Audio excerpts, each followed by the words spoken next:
భారతీయ railway వ్యవస్థలో మరో అద్భుతం ఆవిష్కృతమైంది.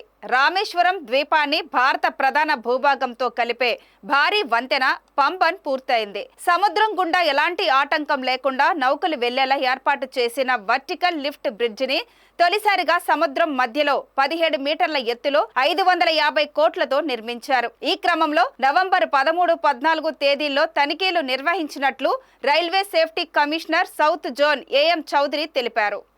ఈ సందర్భంగా ఆయన వంతెనపై వివిధ ప్రాంతాల్లో నడిచి నిర్మాణాన్ని పరిశీలించారు. అనంతరం బ్రిడ్జ్ మధ్యలో ఉన్న లిఫ్టింగ్ సిస్టమ్ ను, మండపం నుండి రామేశ్వరం వెళ్లే హై స్పీడ్ ట్రయల్ రన్ ను పరిశీలించారు. ఇందుకు సంబంధించిన వీడియోను సోషల్ మీడియాలో పంచుకున్నారు. కొత్త పంబన్ రైల్వే వంతెన పునాది నిర్మాణాన్ని పరిశీలించామని, లిఫ్టింగ్ సిస్టమ్ కు సంబంధించిన ఆపరేషనల్ టెస్ట్ కూడా నిర్వహించామని మదురై డిఆర్ఎం శరత్ శ్రీవాస్తవ వెల్లడించారు. హై స్పీడ్ ట్రయల్ రన్ మండపం నుంచి రామేశ్వరం వరకు 90 కిలోమీటర్ల వేగంతో 15 నిమిషాలు పట్టిందని చెప్పారు.